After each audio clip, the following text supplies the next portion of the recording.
सत साहिब सतगुरुदेव की जय। बंदी छोड़ कबीर साहिब जी की जय। बंदी छोड़ गरीबदास जी महाराज जी की जय। स्वामी राम देवानंद जी गुरु महाराज जी की जय हो।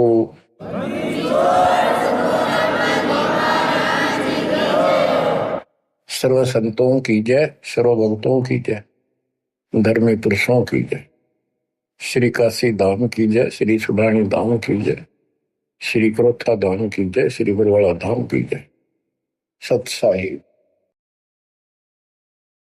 दृष्टि पड़े सो धोखा रे, खंड पिंड बरबंड चलेंगे, फिर नहीं रहसी लोकारे, फिर नहीं रहसी लोकारे।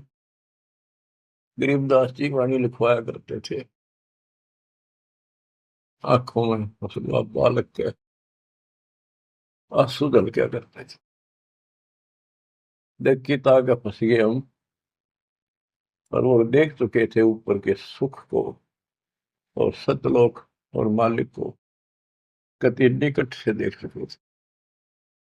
अब बच्चों, वैसे ही आपकी दशा है, आपको ज्ञान होगा तो आप सोचते हो, कोशिश रहती है कि और को भी बता दो, इसने भी समझा दो, भाई ने समझा दो, बहन ने समझाओ। तो ये ज्ञान ऐसा है क्योंकि हम यहाँ गसूती तरफ फंसा रखे हैं और बड़ा षड्यंत्र से रोक रखे हैं। और कबीर साहब की शक्ति के बिना जो काम करे कौन है। कबीर साहब की शक्ति आओगी गुरु के माध्यम से, बगैर तार के लाइट काम करा कौन ना, कितने गुण गाए जाओ उसके। तो गुरु को एक वायर समझ लो, बेसिक एक सिंपल सा है, पर वह पावर उसके अंदर से आओगी, वही काम करेगी। तो वो लिखवाते थे, आंखों में पानी भर जाता था। बहुत आराम से बोलते थे ताकि लिखने वाला आराम से लिख ले। कि दृष्टि पड़े सो फना है, फना माने नासवान, नष्ट होगा एक दिन। धर अंबर कैलाश या धरती और यो आसमान और वो कैलाश पर्वत जिसका तुम कहते हो शिव जी रहते। कहते हैं गरीब दृष्टि पड़े सो फना है, धर अंबर कैलाश या कृत्रिम बाजी झूठ है। सुरत समो श्वास, ये बनावटी है सारा कुछ। यह पृथ्वी बनावटी, जो शरीर बनावटी, कृत्रिम। जो शरीर कति झूठा, और ऊपर से इसके ऊपर या चाम लपेट के अंदर सारा हड्डी चाम मांस खून बलगम विष्टा पेशाब ये भरा पड़ा है इसके अंदर। ऊपर से चाम लेप के और पेंट कर दिया इसको बाढ़ पे, मिट्टी पे। ये मिट्टी के खिलौने ही है, लेकिन इस मिट्टी से हम सोना बना सकते हैं। मनुष्य वाली मिट्टी के बिना ये बन भी नहीं सकता। तो अब इसका हमें लाभ उठाना है, इससे कि हार श्रृंगार में लिपा पोती में नहीं लगा रहना। यह समझ में आ जानी चाहिए आपकी बातें। बताओ के सांग है, कितना अच्छा लगता है। जैसे भैंस का काटड़ू मर जाए बच्चा, व्यापारी लोग उसकी खाल उतरवा के और उसमें भूस भरवा के समारते सुनवा लेते ना। उसका सर होता है, एक पुछड़ पुछड़ छोड़ दिया करते और ऐसे लटका कर उसमें रस्सी समवा लेते, अंदर ही सिलवा लेते और उसको भैंस के आगे टांग देते। उसने चट्टे जाती, लेकर चलते रहा उसका पाछे पाछे भाग लेती, मेरा बच्चा है। तो ये अपना मानव शरीर और यहाँ की सारी चीज ऐसी है, या तो आपके समझ में आवेगी और इससे लाभ उठाओ। आप समझ जाओ इसको। ये मृत्यु के बाद दो मुट्ठी राख हो जाती है। कहाँ गया वो इतना सुंदर था, माचे माचे फिर तो इस सब लिपस्टिक ला ले, इससे को ऊपर बाल बाल माचे माचे अंडे, बालक भी, लड़के भी, लड़की भी। तो इससे की लिपा पोती पे इसी में ना उलझ रही हो, इसको समझ रही हो है क्या। लेकिन ये बहुत कीमती भी बताया है। ये देही सस्ती नहीं, महंगी रत्नों मोल, बड़ी मुश्किल से प्राप्त होती है। तो इसका जो मूल उद्देश्य है ये है। अब आप भक्ति करो, अपनी संतान को जोड़ दो जैसे तैसे। बच्चे को बचपन से रंगोगे तो और अच्छा रंग जाएगा। और सत्संग तो ऐसी चीज होती है, कितनी उम्र में हो, कति धोखा धरते हाथ में और कसक पैदा हो ही जाती। संत गरीबदास जी वाणी लिखाया करते थे, बोला करते थे, बताया करते थे। दृष्टि पड़े सो धोखा रे। बच्चों, जब आत्मा स्वस्थ है, इसको चाह मालिक की है, जितनी बार भी वाणी सुने हमें उतनी बार अच्छी लगे। जैसे हम खाना सुबह खाते हैं, वही रोटी सुबह दोपहर शाम में होती है, और जबरदस्त अच्छी भूख लगे तो हम स्वस्थ हैं, और नू लागे कोई ना अच्छी लगती, अस्वस्थ हो गए, उसका इलाज कराना चाहिए। जैसे कहते हैं, तुलसी पिछले पाप से करता निभाव है, जैसे जबर के वेग ते भूख विदा हो जावे। तो पाप कर्मों के दबाव में हमने परमात्मा के राम नाम की चर्चा अच्छी नहीं लगती। बुखार हो जाता है जिसपे मलेरिया, उसको रोटी कड़वी लगती, कति जहर हो जाती मुंह डालते ही। वो अपने अंदर कड़वापन है, उसमें रोटी तो उसी है। इसी प्रकार सर्फ की दवाई है, कड़वी दवाई खानी पड़ेगी, ना चाहते हुए खानी पड़ेगी। वो खाने के बाद वो स्वस्थ होगा तो वही रोटी फिर इतनी स्वाद लगेंगी। सब्जी की आवश्यकता नहीं, दुखिए खा जा, भूख लग रही। आत्मा पे पाप कर्मों का बुखार है, टेम्परेचर है, तो जिस कारण से हमने परमात्मा वाली जो बढ़िया रोटी खीर हलवा यो भी कड़वा लगे, बकवाद अच्छी लगे, गाने सुन ले, फिल्म देख ले, वो सारे नकली, सारी बनावटी, सब पता है बकवाद करें, और वो अच्छी लगे, तो अज्ञान है, वो कति घोर अज्ञान।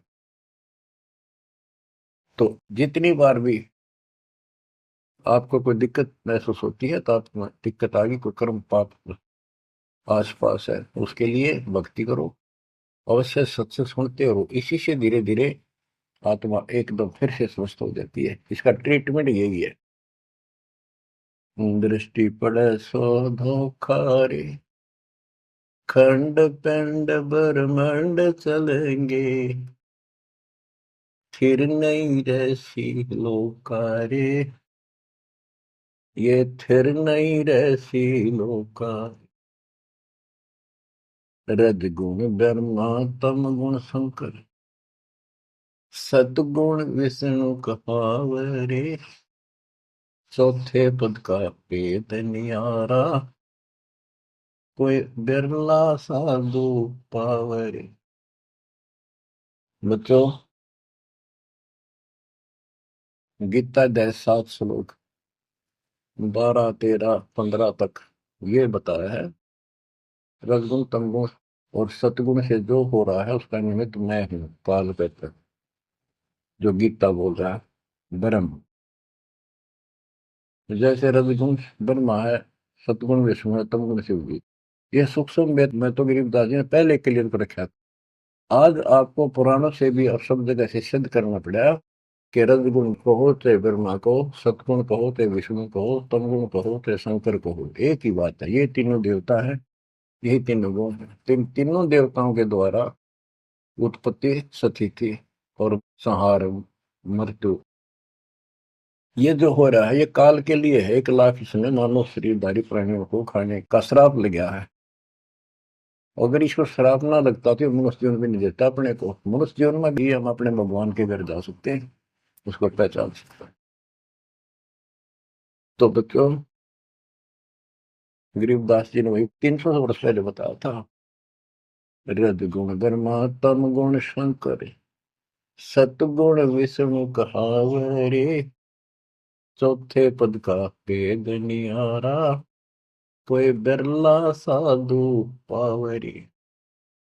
चौथा इनका पिता है, ज्योति निरंजन। इसका भेद ब्रह्मा विष्णु महेश ने भी नहीं है ठीक से आज तक। और परमात्मा जो इनका सबका दादा है, जिसका सबका बाप है, काल निरंजन का भी बाप है, उसने आके बताया। कबीर साहब कहते चौथे ने भी छोड़ा है और पांचवें ने दावे, पांचवा सतपुरुष हमारे भगवान कबीर साहब कहे कबीर छो सतलोक से दावे वो हम पर आवे।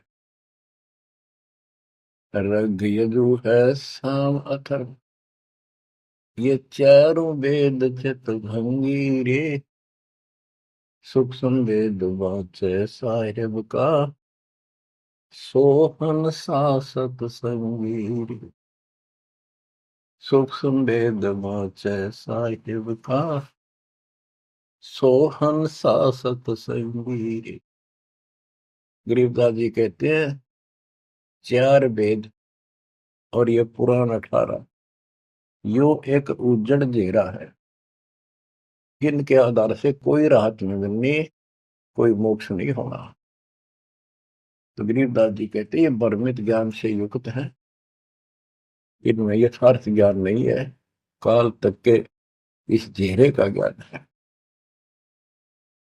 रग यजु है श्याम अथर्व चारों वेद चित भंगी रे सूक्ष्म वेद वाचे साहिब का सोहंसा सत्संगी रे। सत्संगी सत्संग का अर्थ होता जहां पर भगवान की चर्चा हो पर सच्ची हो। आज तक किसी ने सिर पैर का पता नहीं था बच्चों, ये तो आप समझ लोगे, सियाने हो गए हो, ऐसी बात नहीं, समझदार हो गए हो, बुद्धिमान हो, आपको सब प्रमाणित कर दिया है। किसी के पास भी ज्ञान नहीं विश्व के अंदर आज के दिन दास के अतिरिक्त। ये अभिमान समझो, बड़ाई समझो, चाहे कोई सच्चाई समझो, आप अपनी बुद्धि का लेवल है। आप सूक्ष्म वेद पढ़ रहे हो, उस मालिक का सूक्ष्म वेद बांट रहे हो, आप सत्संगी हो। बच्चों अलंकार अग है अनुरागी दृष्टि मुष्टि नहीं आवे रे अकलोक का भेद न जाने चार वेद के गावरे। जब तुझे ऊपर के लोगों का ज्ञान नहीं, सच्चे लोगों का, स्थान का, वहां के सुख का, अकलोक का अर्थ होता यहाँ जिसका कभी वर्णन हुआ ना हो, किसी ने उसके बारे में कहा ना हो, जानकारी ना दी हो। फिर ऊपर के लोगों में सतलोक, अलकलोक, अगमलोक, अनामी लोक को भी अकलोक कहते। वो वहां जाने के बाद वो अकलोक है, यहाँ ये ऊपर के सतलोक भी अकलोक है यहाँ के लिए, क्योंकि यहाँ किसी ने इसके बारे में बताया नहीं, पता ही नहीं था। जब तुझे हे प्रवक्ता वेदों के ज्ञाता तुझे अकलोक का, वो सतलोक का पता नहीं, फिर चार वेदों के गाने से क्या लाभ है। आवे जावे सो हंसा कहिए परम हंस नहीं आया रे पांच तत्व तीन गुण तूरा या तो कहिए माया रे। गिरि वशिष्ठ विश्वाव्यास को सतगुरु दी ना नाम वशिष्ठ ऋषि, विश्वामित्र ऋषि, व्यास ऋषि ने को भी परमात्मा ने अपना एक बार शुरुआत की, नाम दिया, लेकिन बहुत उल्ट बुझा नहीं, कौन तुम्हारा गांव, फिर की कदर नहीं करी, बात भी नहीं सुनी। बच्चों आगे बताते हैं, कबीर साहब कहते हैं जो दिन मेरी शरण है ताका हूं मैं दास गेल गेल लग गया करूं जब तक बत क्या का। वशिष्ठ जी, विश्वामित्र जी, व्यास जी, इनको परमात्मा ने अपना पट्टा बांध दिया, अपना उसमें सॉफ्टवेयर लगा दिया, अपनी शरण में ले लिया। अब ठीक है, ये अपने कर्मानुसार खूब धक्के खा खू कर फिर धरती में पिट के जाएंगे, नरक नरक भोग कर मनुष्य जीवन में होंगे ना, जब अकल ठिकाना आ जाइए, हैंड टू माउथ होंगे, कोई पूछेगा नहीं। आपको उदाहरण दिया है कि राजा अम्बरीश, राजा जनक, बाबा नानक, जो बाबा नानक जी जो खुद पृथ्वी पर आ गए, सामान्य नागरिक बने और नौकर लगे, तो जल्दी समझ में आई। तो ऐसे आपको भी परमात्मा ऐसे निकाल के लाए हैं, अरे बाप बिल्कुल इन टाइम पास से ही समय पर आ गए हो, ये सारे प्रोसेस से आप गुजर चुके हो, इनमें स्पष्ट पुराणों में लिखा है, पुराणों के अंदर, कि व्यास जी जो है ये तो मर जाएगा, अगले युगों में चतुर्युग फिर शुरू होगी, सतयुग त्रेता द्वापर, नई आत्मा व्यास रूप में वेदों को फिर से ऐसे सेट करेगी। ये ऐसे ही इनका चल रहा है। तो वशिष्ठ जी भी अलग होंगे, विश्वामित्र अलग होंगे, तो ये मरते रहेंगे, जन्म जन्मते रहेंगे। तो इनकी जो पदवी है गुरु की, ये और नई आत्मा ग्रहण करती रहेंगी। तो फिर वो कभी मनुष्य जीवन पाओगे पता नहीं कद। ये बात स्वर्ग में रहेंगे, वहां स्वर्ग रहेंगे, फिर नरक में भी जाएंगे, फिर कुत्ते गधे सूअर की धक्के खाएंगे, फिर मनुष्य जीवन में लगाएंगे, और फिर मनुष्य जीवन में ऐसे शुरुआत करेंगे जैसे आपकी 600 साल पहले करी थी। आज तक भटकते आ रहे हो, ईब जाकर फिर पकड़ लिए। बताओ कितना प्रोसेस से गुजरना पड़ता है। और आप ठीक ठिकाना आ रहे हो, मान लो इस बात को। ये इतनी आसानी से आपका समझ में आ गई। देश भरा पड़ा है, गांव में घर के घर में नहीं मानता दूसरा, कर्महीन इंसान, गांव वाले नहीं सुनते। गरीबदास जी कहते हैं सटदल दोनों दिन का, सटदल ये 6 प्रकार के साधु संत है, और दोनों धर्मा के व्यक्तियों का दिल में दोष न धार, सतगुरु का कोई एक ही काल का सब संसार। तुम सतगुरु के हो सके हो आप किसी न किसी जन्म से, और ला के आपको ऐसे पीक टाइम पर जन्म दे दिया। गरीब गोरख को नाम सुनाइया, जब टूटे जमजाल, 4 युग के योग को खाए जावे था काल।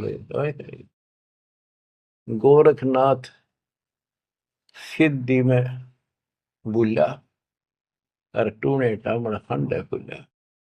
जंतर मंतर योग नहीं भाई, जो काल चक्र तुम तो रखाई। ब्रह्म भक्ति ना भूलो भाई, तुम हो दम की कर दी भाई। गोरखनाथ इतने सिद्धि युक्त थे कि उनका जो गुरु था मच्छंद्र नाथ, वो शरीर छोड़ गए, और एक राजा मर गया था जवान, उस राजा के शरीर में प्रवेश कर गया और अपने शरीर में रख गया गुफा में। ये सिद्धियां होती हैं। फिर सिद्धि तन हंस नहीं आ रहा, तन से अलग हो जाती है आत्मा, शरीर वालों का में सुरक्षित रहता है।